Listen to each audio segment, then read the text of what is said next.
BTech Ravi మాట్లాడుతున్నారు, లైవ్లో చూద్దాం. కాబట్టి దాన్ని తప్పించుకునేదానికి ఈరోజు వీళ్ళు బాయ్కాట్ చేయడం జరిగింది.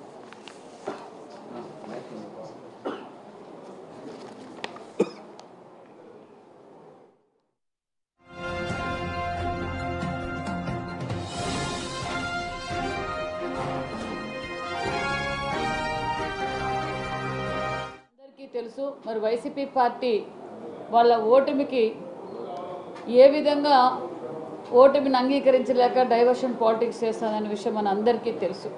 మరి నిన్నటి రోజున ఉదయం 7 గంటలకే 15 బూతుల్లోనూ పోలింగ్ స్టార్ట్ అయింది.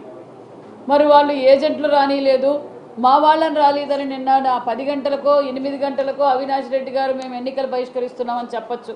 నిన్న సాయంకాలం వాళ్ళంతా ఫీడ్బ్యాక్ తీసుకొని ఎక్కడికక్కడ ఫీడ్బ్యాక్ తీసుకొని మాకు ఓట్లు పడలేదు, ఇంకా పడవు, ప్రజాస్వామ్యబద్ధంగా ఎన్నికలు జరిగాయి కాబట్టి ప్రజలు మనం పెట్టిన ఇబ్బందులు ప్రజలకు తెలుసు కాబట్టి మనకు ఓటు వేయలేదని క్లారిటీ తీసుకున్న తర్వాత మరి అవినాష్ రెడ్డి గారు జగన్మోహన్ రెడ్డి గారు రీపోల్ కావాలా అన్నారు. మరి రీపోల్ అడిగింది వారు. రీపోల్ మరి ఈరోజు మరి ఎలక్షన్ కమిషను అన్ని బూతులు చూసి మరి రీపోల్కి ఏమన్నా దానికి వాళ్ళకి చేయాలనిపించినవి వాళ్ళు కావాలన్నారు కాబట్టి రీపోల్ రెండు బూతుల్లో పెట్టాం. మరి ఈరోజు మళ్ళీ అవినాష్ రెడ్డి గారు మేము రీపోల్కి బైకాట్ చేస్తున్నామన్నారు. మేము ఎప్పుడు ఎలక్షన్ పెట్టినా సిద్ధంగా ఉన్నాం. జగన్మోహన్ రెడ్డి గారు, అవినాష్ రెడ్డి గారు, ప్రజలు కూడా అదే విధంగా సిద్ధంగా ఉన్నారు. మరి ఈరోజు ఇందాక బీటెక్ రవి గారు చెప్పినట్లు ఈ 15 బూతుల్లోనూ మీరు అడిగారు, 2 బూతులు రీపోల్ జరుగుతుంది, మళ్ళీ దీన్ని అయితే పెట్టరు కదా, మరి ఎందుకు మీరు దీన్ని బైకాట్ చేస్తున్నారు? ప్రజలే మిమ్మల్ని బహిష్కరించేశారు అన్న విషయం మీకు తెలుస్తుంది.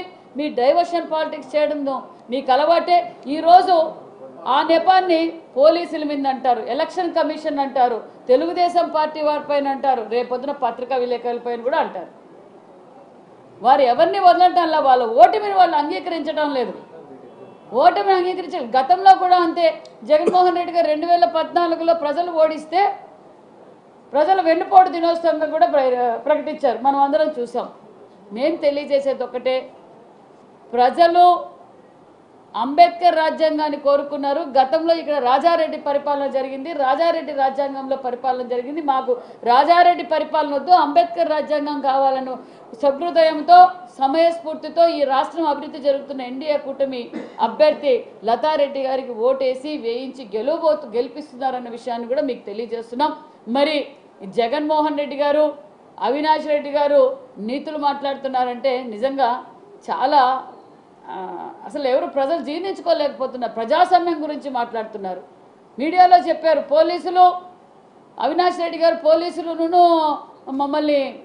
పోలీసులను టీడీపీ వాళ్ళు మమ్మల్ని ఏజెంట్ ఫారాలి లేదని. మేమేకినా ఎలక్షన్ వన్ సైడ్గా చేసుకోవాలనుకుంటే ఒంటిమిట్టిలో 11 నామినేషన్లు పడేటివి కాదు, ఇక్కడ 11 నామినేషన్లు పడేటివి కాదు. మాకు రాజారెడ్డి పరిపాలన వాళ్ళు గతంలో అలాగే చేశారు. రాజారెడ్డి రాజ్యాంగంలో మేము క్లియర్ కట్గా మేము అంబేద్కర్ రాజ్యాంగాన్ని, చంద్రబాబు నాయుడు గారు ప్రజాస్వామ్యం ఎలా విధంగా కాపాడుతారో మీకు అందరికీ తెలుసు. ప్రజాస్వామ్యబద్ధంగా మేము ఎన్నికలు నడిపాం. అది ప్రజలకు, మాకు అందరికీ, మీకు అందరికీ తెలుసు అన్న విషయం కూడా తెలియజేస్తూ మరి ఎలక్షన్ కమిషన్ ఈరోజు 2 బూతుల్లో ఎలక్షన్ రీపోలింగ్కి అనుమతి ఇచ్చారు. రీపోలింగ్ కూడా ప్రశాంతంగా జరుగుతుంది. మరి వాళ్ళకి వేసే వాళ్ళు ఓట్లు వాళ్ళకి ఏనివ్వండి, మాకేసే ఓట్లు మాకు ఇవ్వండి, ప్రశాంతంగా ఎన్నికలు జరుగుతున్నాయన్న విషయం కూడా మీకు అందరికీ తెలియజేస్తున్నాం. రానా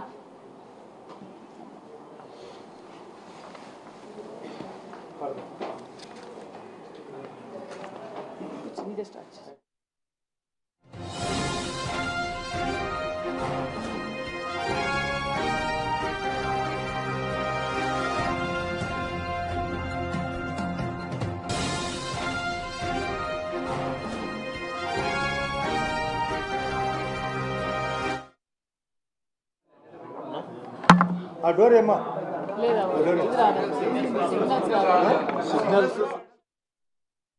నిన్న జెడ్పీటీసీ ఎన్నికంతా కూడా ఎక్కడ ఒక చిన్న అవాంఛనీయ సంఘటన జరగకుండా ఏ సంఘటన కూడా అలా ప్రశాంతంగా జరిగిపోతే ఎక్కడ ఓటింగ్ అంతా ప్రశాంతంగా ప్రజాస్వామ్యబద్ధంగా జరిగింది కాబట్టి మేము 100% ఓడిపోతామని చెప్పి దానికి ఎన్ని సాకులు కావాల్సింటే అన్ని సాకులు ఎలక్షన్ కమిషన్కు 100 కొద్ది, ఆ తర్వాత మెయిల్స్, అలాగే వాళ్ళ పార్టీకి చెందిన కార్యకర్తలతో అందరితో అంటే కావాలని మేము ఓటేని పోయలేదు అనేది ఇట్లా వీడియోలన్నీ కూడా తీపిచ్చి వాళ్ళు ఇష్టం వచ్చినట్టు చేయడం ఇదంతా జరిగితే అన్నీ కూడా పరిశీలించి వాళ్ళు ఎలక్షన్ కమిషన్ వాళ్ళు 2 చోట్ల ఏదో వాళ్ళకు ఇబ్బంది అని అనిపించిందో ఏమో అక్కడ 2 చోట్ల అంటే polling booth number 3 polling booth number 14 అంటే అచ్చివెల్లిలో ఒక పార్టు తర్వాత కొత్తపల్లిలో ఒక పార్టు 2 పార్ట్లు పోలింగ్ ఆ తర్వాత మళ్ళీ రీపోలింగ్కి అనుమతి ఇచ్చారు. ఆ పోలింగ్ కూడా ఇప్పుడు జరుగుతూ ఉంది. ఇప్పుడు వాళ్ళు అసలు రీపోలింగ్ కావాలని అడిగినదే వైఎస్ఆర్సీపీ పార్టీ. ఇప్పుడు రీపోలింగ్ వచ్చి రీపోలింగ్ చేసేటప్పుడు సడన్గా అవినాష్ రెడ్డి గారు మేము ఆ తర్వాత ఎలక్షన్ మనం బాయ్కాట్ చేస్తామని చెప్తాడు. అసలు రీపోలింగ్ కావాలని అడగడమే ఎవరు చెప్పిరి? రీపోలింగ్ ఇచ్చిన తర్వాత మళ్ళీ బాయ్కాట్ చేయడం ఎవరు చెప్పిరి? వాళ్ళు చెప్పేదంతా మొత్తం 15 బూతులు ఆ తర్వాత రీపోలింగ్ అయితే చేస్తామని ఆ తర్వాత ఒక కొత్త వాదన చెప్తున్నారు. ముఖ్యంగా నిన్న జెడ్పీటీసీ ఎన్నికంతా శాంతియుతంగా అసలు వాళ్ళు 11 నామినేషన్లు పడినప్పుడే తెలుసు ఇది ప్రజాస్వామ్య పద్ధతిగా ఎలక్షన్ జరుగుతారని. ప్రొద్దున్నే మాది పెద్ద సామ్రాజ్యం అన్నారు కదా, మీరందరూ ఉన్నారు కదా, రావచ్చు కదా. ఏ ఊర్లో కూడా ఎవరిని లాగినారు, ఎవరిని గుంజినారు, ఎందుకు వాళ్ళ యొక్క ఆలోచన? అసలు ఒక ఎప్పుడో శ్రీశ్రీ రాసిన పాట ఉందిలే మంచి కాలం ముందు ముందు అని. బ్రహ్మాండమైన పాలన జరుగుతుంది మోడీ గారి ఆధ్వర్యంలో. నిన్న కూడా ఒకటి సెమీ కండక్టర్ మన ముఖ్యంగా రాయలసీమకు శాంక్షన్ అయింది, 4 రాష్ట్రాల్లో ఒకటి. అసలు అతను ఎటువంటి క్యారెక్టర్ అంటే రాష్ట్రం 25 లక్షల ఇండ్లు ఇస్తే రాష్ట్రానికి కేంద్రం ఒక్క ఇండ్లు కట్టకుండా ముఖ్యంగా 10,600 ఓట్ల ఏరియాలో దొంగ బిల్లు చేసుకున్నారు. కరెంటు పవర్ పర్చేజ్ అగ్రిమెంట్ను సర్వనాశనం చేసినాడు, పోలవరాన్ని సర్వనాశనం చేసినాడు, అమరావతి సర్వనాశనం చేసినాడు, రైల్వే జోన్ ఇదో తెస్తా అదో తెస్తానండి పట్టించుకోలే. అదే కాకుండా వైజాగ్ స్టీల్ ఫ్యాక్టరీగా ఉన్న డబ్బులు ఇప్పించినాడా, గుంతలు ఏమన్నా పుడిచాడా, ఇష్టం వచ్చినట్టు ఇసుక అమ్మినాడు, ఇష్టం వచ్చినట్టు దొంగసారి అమ్మినాడు, ఇష్టం వచ్చినట్టు ప్రతి దాంట్లో అంగడి పెట్టుకున్నాడు.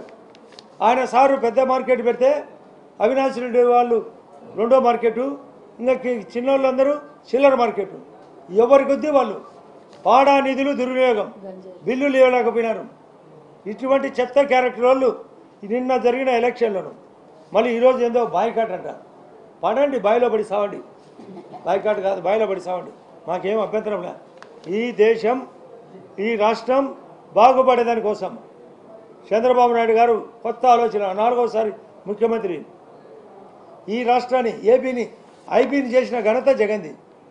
ఈ రాష్ట్రాన్ని విఐపీ చేయబోయేది సిబిఎన్. జగన్ ఐపీ పెట్టినాడు, సిబిఎన్ ప్లస్ దీన్ని విఐపీగా చేయబోతున్నాడు మోడీ గారి సహకారంతో. ప్రపంచంలో 4వ స్థానం, ఎక్కడ చూసినా నేషనల్ హైవేలు, సీ పోర్ట్లు. మనది కూడా కడప నైట్ ల్యాండింగ్ కూడా స్టార్ట్ అయింది, కొత్త విమానాలు రాబోతున్నాయి, 150 వందే భారత్ రైళ్లు, మనకు 20 సీ పోర్ట్లు, 9 ఎయిర్పోర్ట్లు ఎలా వస్తున్నాయి? ఇప్పటికే 75,000 కోట్లతో ఈ రాష్ట్రంలో 7,000 కిలోమీటర్లు, అందులో కడప జిల్లాలో 1000 కిలోమీటర్లు. అదే కాకుండా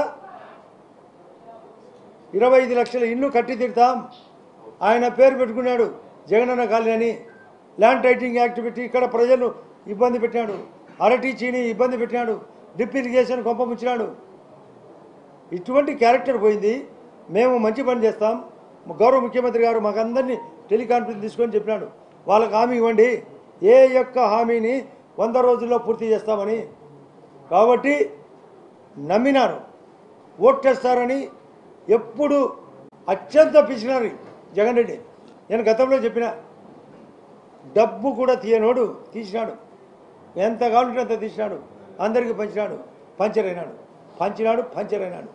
ఇటువంటి క్యారెక్టర్ ఈ జగన్ రెడ్డిని ఎవ్వరు ఒప్పుకోరు. రేపు భవిష్యత్తులో ఈ రాష్ట్రంలో మా రవిరెడ్డి రేపు కంటెస్ట్ చేసే పరిస్థితుల్లో కూడా అనుకూలతగా మారుస్తాం. ఈ యొక్క పులివెందలకు మా చేతనైతే మేమందరం కూటమి తరపున చెప్తున్నాం, గౌరవ ముఖ్యమంత్రి గారు చెప్తున్నారు, ఇక్కడ ముఖ్యంగా పులివెందుల ప్రజలను చాలా వాళ్ళు ఇష్టం వచ్చిన పాలనలో తీసుకుపోయినారు. మహా అంటే 100 మందో 200 మందో వాళ్ళకి అనుయాయులు మాత్రమే బాగుపడినారు, ప్రజల్ని ఇబ్బంది పెట్టారు. కారణం మీకే అందరూ, మీరు కూడా దాంట్లో సాక్షులే. దొంగ బిల్లులు చేసుకున్నారు పాడా ఫండ్స్. నాకు బీహార్లో ఉండేదంట గతంలో ఒక సబ్ స్టేషన్, అంటే సబ్ స్టేషన్ ఉండదు, అకౌంట్ ఉంటుంది, డబ్బు రిలీజ్ అవుతుంది, సబ్ స్టేషనే ఉండదు. ఇక్కడ రోడ్లు వేయకుండా వేసినట్టు ఎన్నెన్ని బిల్లులు చేసుకున్నారు. ఎక్కడ పోయినా మీ పాడా ఫండ్స్ పోతే, నేను మొన్న ఈ కొత్తపల్లికి పోతే రోడ్డు ఏమి ఇది అని అడిగినా, సార్ ఎప్పుడో వేసిన రోడ్డు కానీ బిల్లు అయింది. ఎర్రమల్ల చెరువుకు సిగ్గులే మీకు, పుట్టికెక్కలేనమ్మా స్వర్గానికి ఎక్కునా అని చెరువుకు నీళ్ళు ఇప్పించలేని పరిస్థితి. పక్కనే 14 కిలోమీటర్లు జీవోడు ఇప్పించబోతున్నాం. ప్రజాస్వామ్యాన్ని దరిద్రంగా మర్డర్ చేసినారు వివేకానంద రెడ్డి మాదిరి. మేము ప్రజాస్వామ్యాన్ని పద్ధతిలో పరిగెత్తిస్తున్నాం. ఏమన్నంటే అమ్మ మీరు న్యాయ పోరాటానికి వైసీపీ సిద్ధమైంది కాబట్టి టీడీపీ ఈ రీపోలింగ్ డ్రామా ఆడుతుందని వైసీపీ డ్రామానా? న్యాయ పోరాటానికి వైసీపీ వెళ్తుంది కాబట్టి రీపోలింగ్ డ్రామా. న్యాయ పోరాటం మొన్న ఏర్చారు కదా. న్యాయ పోరాటము మేము ఆల్రెడీ ప్రజాస్వామ్యబద్ధంగా మేము నామినేషన్లు వేసేసాం. నామినేషన్లు అందరూ వేశారు. ఎవరిది న్యాయబద్ధంగా జరిగింది? ప్రజాస్వామ్యం అక్కడే కనపడింది. ఆ రోజే బైకాట్ చేయాలి. మరి ప్రజాస్వామ్యబద్ధంగా మేము 11 నామినేషన్లు వేశారు. వాళ్ళు గతంలో వేసారా, వేయించినారా? వాళ్ళు మాట్లాడడం ఏంటి అసలు? మేము 11 నామినేషన్లు వేపించాం. మేము వేపించాలి, అందరూ వేసి ప్రజాస్వామ్యబద్ధంగా అందరూ 11 నామినేషన్లు వేశారు.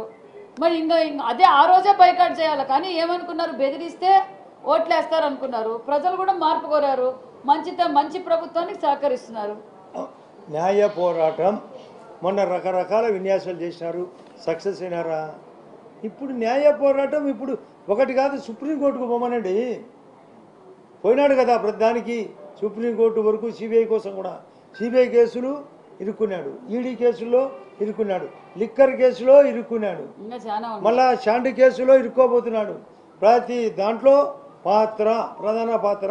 ఒకసారి అసెంబ్లీలో ఎస్కోబారు లాంటి వాడని మా సిబిఎన్ అసెంబ్లీలో చెప్తే నేను లేచి అడిగినా, సార్ దయచేసి అతను కూడా బాధపడతాడు, అతను ఏదో డ్రగ్స్ అమ్మేవో మనుషులు చంపేవో కొందరికన్నా సాయం చేశాడు. ఈ దరిద్రుడు ఎవ్వరికి సహాయం చేయలే. దయచేసి ఆ ఎస్కోబారు బాధపడతాడు కాబట్టి ఆ మాట తీసేయమని అడిగినా. మీరు కావాలంటే అసెంబ్లీ రికార్డు చూడండి. ఏంది న్యాయ వ్యవస్థ? న్యాయ వ్యవస్థ ఏం చెప్తుంది? సిస్టమేటిక్గా మేము అనుకుంటే ఆ 2 బూతులు మీరు అనుకునేట్టుంటే ఆ 2 బూతులు కూడా ఇయ్యం. వాళ్ళు చట్టబద్ధంగా ఏ చిన్న పొరపాటు పడినా చెక్ చేసుకొని ఇచ్చారు. ఎలక్షన్ జరుగుతుంది, ఎందుకు బాయ్కాట్ అంట. మొన్ననే అనుకోండి నేను బాయ్కాట్ అని. నేను అసెంబ్లీలో ఒకసారి మాట్లాడింటి ఇక్కడ. సార్ నేను 2019లో నేను జగన్ రెడ్డితో పాటు ఉన్నప్పుడు ప్రొద్దున కౌంటింగ్ అనగా, ఏంది జగన్ ఏంది పరిస్థితి అంటే, లేదన్నా మనం భారీగా గెలిచబోతున్నామని. మీ అమ్మ కూడా ఓడిపోయే పరిస్థితి ఉంది, ఎక్కడ వైజాగ్లో అంటే, లేదన్నా అమ్మ 2 లక్షలతో అన్నాడు. పొద్దున్నే బయలు పడినాను. రాష్ట్ర వైఎస్ఆర్ పార్టీ బయలు పడింది. అంతా బాగుండారంటే ఏంది బాగుండేది? వచ్చినాడు అసెంబ్లీకి వస్తాడా, అసెంబ్లీలో బాయ్కాట్. ఇప్పుడు 11 మంది గెలిచారు. ఒకనాడన్న అసెంబ్లీకి వచ్చినాడా? అసెంబ్లీ మీడియా పాయింట్లో మాట్లాడినాడా? ఇప్పుడు మళ్ళీ 11 అదే ఏడుపు. ఏడుస్తూనే ఉండాలి అతను. మేము ముందుకు పోతానే ఉంటాం, అతను ఏడుస్తూనే ఉంటాడు. ఏం వేస్తున్నారు కదమ్మా బాబు, పొమ్మనండి సుప్రీంకోర్టు సీనియర్ అడ్వకేట్లు పెట్టమనండి. ఏమవుతుంది? ఏడుపు రాగం ఏడుస్తూనే ఉంటాడు. కోర్టుని ప్రజాస్వామ్యాన్ని మేము గౌరవిస్తాం. నెక్స్ట్ ఏమనుందా? రైట్. మీ సొంత అభిప్రాయం చెప్పండి, చూస్తాం. మీ సొంత క్వశ్చన్ అడగండి, చెప్తాను. వాళ్ళు కూడా ప్రజాస్వామ్యాన్ని కావాలని కోరుకుంటున్నారు. మంచి జరగాల ఉందిలే. ఈవీఎంలు అయితే మేనేజ్ చేసినామంటారు, బ్యాలెట్ అయితే రిగ్గింగ్ చేసినారంటారు. అడగచ్చు, విలేకరులను కూడా అడిగే మనకు హక్కు ఉంది. అది కదా, పోలీసు వాళ్ళు ప్రివెంటివ్ అరెస్ట్ కింద అరెస్ట్ చేస్తే ఎర్రగొండలో ఎందుకు తప్పించుకుంది అంటూ మళ్ళీ ఎందుకు ఆఫీస్కి వచ్చినట్టు అతను మాకు అర్థం కాలే. మీకు ఏమైనా అర్థమైతే చెప్పండి. నాకు తెలిసిన చెప్పటవా? అది కోతి చేష్టలు, అతి చేష్టలు. అసలు ఎవరు వాళ్ళే 5 అయితే ఇంటికాడ విడిచిపెట్టారు కదా. ఈయన తప్పించుకొని మళ్ళా రాంబాబు రెడ్డి గారిని కూడా అరెస్ట్ చేశారు. మళ్ళీ ఎక్కడికి రాంగమ్మని అరెస్ట్ చేశారు, 5 ఇంటికాడ దించారు. ఈయనను అరెస్ట్ చేస్తారు, 5 ఆఫీస్ కాడ దించారు. దానికి ఈయన తప్పించుకొని వచ్చి అంతా మళ్ళీ అదే ఆఫీస్కి రావడం ఏందో మాకు అర్థం కదా. మీకు విలేకరులకు ఏదైనా అర్థం రెచ్చగొట్టాలని చూశారు వాళ్ళ కార్యకర్తల్ని, పోలీసులు